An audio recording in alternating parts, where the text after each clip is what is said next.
وأشرقت الأرض بنور ربها ووضع الكتاب وجيء بالنبيين والشهداء وقضي بينهم بالحق وهم لا يظلمون. قال عليه الصلاة والسلام: النوم أخو الموت، ليس في الجنة نوم.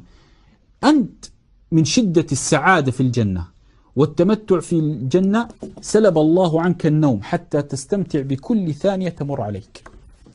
إن أصحاب الجنة اليوم في شغل فاكهون هم وأزواجهم في ظلال على الأرائك متكئون.